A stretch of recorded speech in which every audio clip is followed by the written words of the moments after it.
Hey guys, Andrea. This video is going to be my giving birth experience, and I know I've been telling you guys I will upload a vlog, and I promise you after this it'll be all vlogs until the beginning of January. I'm just getting used to, raising twins. So most of the time when they sleep, I'm trying to sleep, and a vlog has to add up in order to be a whole video and have footage. So yes, but after this one, it'll be all vlogs, alright? But anywho, before we start, I want to introduce this website called Postpartum.com. Before I got contacted by them, I always thought those cup mats that you put cups on top, I always thought they were called cup mats. Am I the only one? When I heard about it, I went to my husband. I was like, okay, what are those things called? The ones that you put under your cup when you're like in the living room or in the bedroom or on the table, whatever. He was like, coasters. I'm like, oh wow, I was the only one who thought they were called cup mats. Coastermatic's basically a website. They sell coasters, and you can have coasters which can have the designs. They have a lot of different designs, or you can make it custom made. Basically, you can customize to your own liking. Obviously, I picked to have pictures on them. You can pick to have anything. As long as you get the picture on your computer, you can just upload it to the website. You adjust it how you want it on the coasters and everything. Oh my goodness, I was so like blindsided by this. I thought this was a great idea. I thought it was amazing. The things that I was worried about is the picture quality. What if the picture quality is not that great? Obviously, better camera, better results. But what if it's not that great? Will it affect once it gets transferred to the coasters? Will it like change the quality if it's a great quality picture? Will the coaster be big enough for any type of cup? Few things like that, right? So I got mine. Of course, I got these two pictures, which means a lot to me. The first one is my daughter Adrian. She was 7 months then. You guys seen these pictures on Instagram if you follow me on Instagram. She was 7 months then, and that was around the time where I was working full-time and going to school full-time. So it was a hard time for me, and it was a special time for me. A time that I don't want to forget, and that's why that picture means a lot to me. And the second picture, of course, again, is a special time to me because that was the first day that my twins were home. The first day that they were home from the NICU, and I was really happy they were home. They look exactly alike on that picture, and it was just a perfect picture. I love the way they looked, and I don't know, it just means a lot to me. When pictures have a lot of meaning, even though there are other pictures that might be better, you kind of gravitate to those instead. But yeah, those are the pictures that I picked. So these are kiln fired coasters, by the way. Maybe I'm not even pronouncing that word right. They were crafted using highly absorbent ceramic blend that was made in the USA. So it's great to support businesses made in the USA. Since they are highly absorbent ceramic blend, they're not supposed to run, they're not supposed to smudge, they're not supposed to rub off after years of using it. So yeah, that's what it's a very good size. It will fit most cups. Well, the normal cups, right? And even the big one. Bottom, it says Costomatic, of course, Costomatic.com. It has a cushion, which of course is the bottom, and it will stay to have a little grip, right? This is what it looks like. I thought this was amazing. I'm so sorry. I should have had this video up by yesterday because of course yesterday, if you order by yesterday, oh well, should have had this video up a long time ago. I had before Christmas, and this would be a great gift. And yeah, but this is what it looks like. It's just, oh my goodness, this is just perfection. I loved it. And the pictures are not supposed to, like I said, come off. One thing I noticed when I uploaded this picture, by the way, this is not amazing quality. This is actually a picture that I got from, filming a vlog. And I paused it and I snapshot that picture. So it's not great quality, even though it was with an amazing camera, basically an HD camera. It would have been better if I just actually took the picture with that camera instead of just taking it from actual video while the video's recording, right? But yeah, this is the one. And one thing I noticed, the color does appear richer, but it does appear a little tiny bit, like 1% darker. So it's like richer and darker. So this is what mine looks like, and the thickness is like half of an inch. They are very, very sturdy, all right? It doesn't feel like it will break or anything like that. You don't want it to fall on the floor or anything like that. But other than that, perfect. Yes, you guys didn't realize that one twin is darker, and the darker one is Andrew. But yeah, this is the one. Oh my god, I thought this was so cute. I would probably leave these like beside my bed because I think they're so cute. I would even put a cup on it. Yeah, I probably would put a cup on it, but I won't leave like just around the house. And I see them mostly as decoration and as a perfect gift. This is just so pretty. But yeah, this is what they look like, and I think they are so cute. It's great to know about businesses like those. I just can't wait to order more, by the way, guys. If I get a discount code or anything like that, I will leave it down below, but check them out, guys. So I wanted to include Coaster-matic in this video because obviously I'm talking about my kids on the coasters, and I'm about to talk about my giving birth experience. Most of you guys already know that at the end of my pregnancy, I was not feeling good. I couldn't sleep on my back, couldn't sleep on my sides, neither side. I was like, it felt like I had no more space to grow. My stretch marks were horrible. My stretch marks were stretching, like, and you could see blood, and it was really bad. I was having contractions, crazy contractions all night long, couldn't sleep all night long. I was going to the hospital to, like, my doctor, see my doctor, my OBGYN, and tell him and everything, but he told me I have to keep going, have to at least make it till 34, 35-ish, and if I do make it till 34 or 35, they will probably be able to deliver me at my local hospital, the hospital that I always go to, because if not, they'll have to send me to another hospital, which is 10 minutes away, but it's not what I'm used to. It's not my everyday hospital. And that's because they have a NICU there, and they don't have a NICU where I go. So it was on a Sunday, and that was November the 8th. And I told my husband not to go to work the next day because I really don't feel good. And that was like, I told him that like in the morning, early morning, like, I don't know, 3 o'clock in the morning, because I'm awake all night long.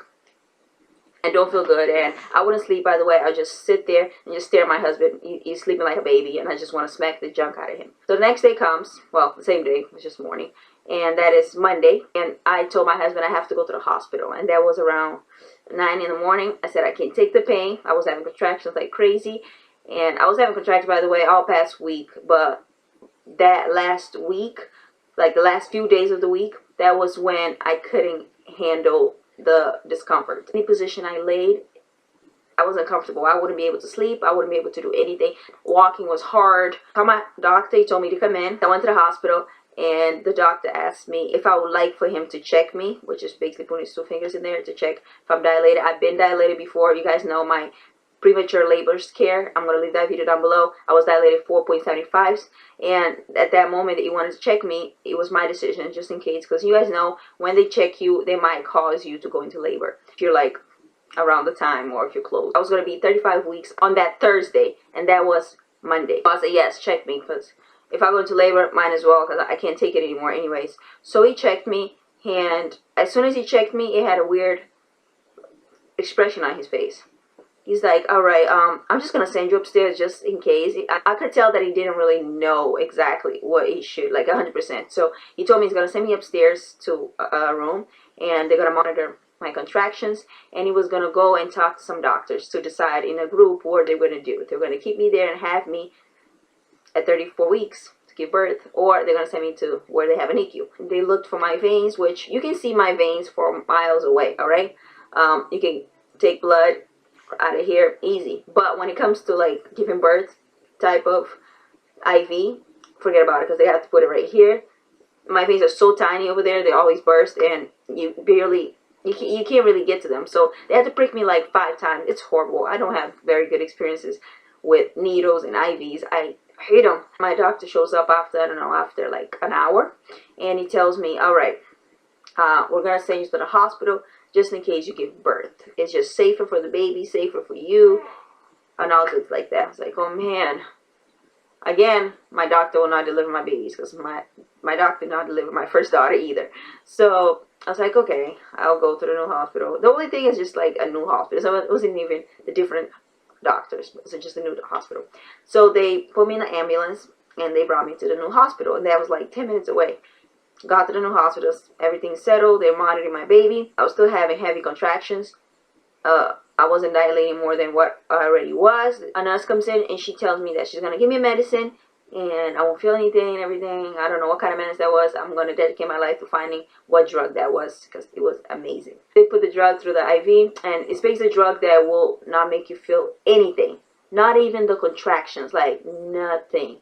And you feel like, at first, you feel really like loopy, and like I was like, oh my goodness, this is how it feels not to be pregnant, because I forgot that feeling. Seriously, when I'm pregnant, I feel so bad, and I feel like it's horrible that I don't even remember how it felt not being pregnant. But basically, you don't feel anything for 30 minutes, but you have to take it every hour, so you get another 30 minutes, you kind of feel the contraction. So I was telling them, all right, every hour give it to me, because they only give it to you if you ask. And I kept asking every hour. I kept calling the nurse, it's time, because it made me feel so amazing. I could not eat. Could eat only like see-through stuff. I could eat popsicle.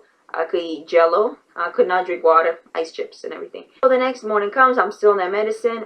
It's early in the morning. It's about around 8 o'clock in the morning. And the nurse comes in and I ask for the medicine again because, you know, every hour. All night long I was asking for the medicine, by the way. And the nurse comes in and she's like, all right, so I'm not going to give you the medicine, okay? First of all, you're not feeling your contractions. And if you don't feel them, we're not going to know if, you know, you're about to give birth. So they were like, it's better if you stay off of it for a little bit. We're going to monitor your baby and you can eat breakfast. She leaves, and it was around 8:30. I felt like I peed myself. By the way, when I had my first daughter, my water did not break. I went to the hospital and they broke my water there. I just went into labor right there. My water broke, but I didn't know my water was broken. I just didn't know what was happening. I just thought I peed myself. So I was like, I looked at my husband, I was like, I think I peed myself. He's like, go to the bathroom. So he helped me to the bathroom. I went to the bathroom and I peed normal. I had control. But then I got up and there was water still coming out, like pee. Like as if I'm just still peeing on myself. And I was like, I think my water broke. And the lady comes in, she doesn't make a big deal out of it. She really thinks I peed myself too. So she goes and gets a cotton swab to test that water, that pee, to see if it's really a broken water. Because if it is, it will turn that cotton swab black. She tested it, it was black. So right after that, she called the doctors. And they came in, they put me in a new bed, a bed that had wheels. I still having heavy contractions. They rushed me to another room. From there, they had to bring me to the operation room because I did have twins just in case they had to do a C-section, emergency section, or even the whole thing C-section. They have to be in the operation room because it was risky and everything. So right there, I was waiting, just waiting, and I was looking around like, all right, so where's that epidural? And where's the guy? Apparently, like obviously, the guy was, I don't know if they had one guy at a time. The guy was busy with somebody else, and there were patients in front of me. And I don't know where I would hear somebody say, oh, we didn't call me yet. Oh, he's busy. I was panicking. I was having contractions. I was screaming. I was asking for the epidural. And then the nurse that was there with me, she comes real close to me. She holds my hand and she's like, honey, you might not get the epidural. So just be prepared for that. No. You can put me right in the operation room, knock me out, and do a C-section because I am not pushing. Other women that pushed with no epidural, don't know how you did it, don't want to do it myself, not interested in doing it myself, give me the epidural. No. Looked at my husband. I started crying. I'm sorry to cry right now. I said, I'm going to die. I'm going to die. I have a hard time pushing with epidural, so imagine without it, you know? I feel like I was doing number 2, but it was really hard to come out. And then when it gets to the end of it, it was just water. So in my head, I'm thinking it's the baby's head trying to come out. And if the baby's head comes out, they can't give me the epidural anymore, just in case the guy makes it to the room. So I kept trying to hold. In my head, I'm like, okay, this might be it. This might not be water. This might be the baby's head. You have to stay in. So I kept holding it so I could get the epidural in time, even if the baby's head is right there. As long as they don't see it, they'll give me the epidural. It'll be fine. In my head, that's what I'm thinking. I held it for as long as I could, and then it was just water coming out. It was not the baby's head. But it felt like it's the baby's head coming out of your behind. The guy came in. Thank God, the epidural guy came in after a long, long time. I stood up. I was ready. I didn't care how much it hurt. I was ready to go. And he put the epidural in through the back, of course. I still haven't contracted after 3-5 minutes. I felt better. I didn't feel as much pain. When I was pregnant with my first daughter, I felt like 3 contractions, and the epidural guy came in. So I'm not familiar with the crazy contractions like that. I was not. Because the contraction after your water breaks, it's harsher. I'm not familiar with that. It was like me giving birth for the first time. That's how I felt. Then again, they're twins, so it's a new experience. It's like giving birth for the first time. In the operation room, I went in. I had my nurse. I had another nurse and a doctor. A nurse was helping the doctor down there. My nurse was helping me push. And I had my husband. Right there, okay? And then 20 people come in. Yes, 20 people. Apparently, they were students, and by 20 people, I'm including the people that were there ready, waiting for the baby to take care of the baby as well. And the other people were all students watching. Apparently, they were waiting for me since the day before. Because that day was Tuesday. They were waiting for me since Monday. Monday, I went in, right? They heard that this girl might give birth normally with twins. So, obviously, they wanted to see.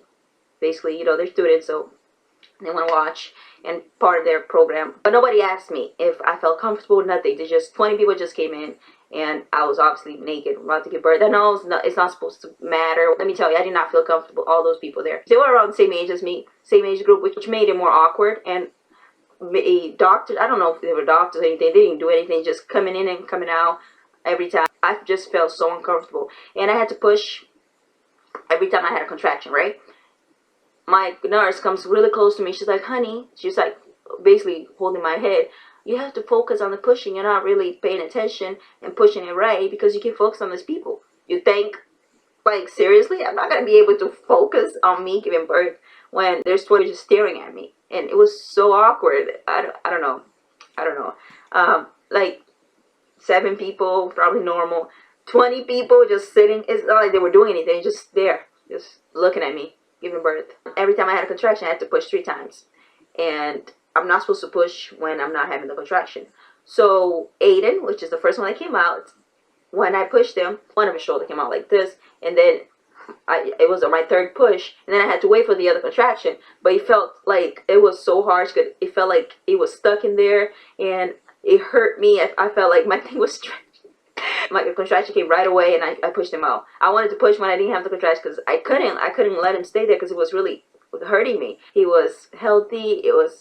Everything was perfect. All right. So he came out around 10 something, 10:40, 45, and everything was perfect. It was great. It was great.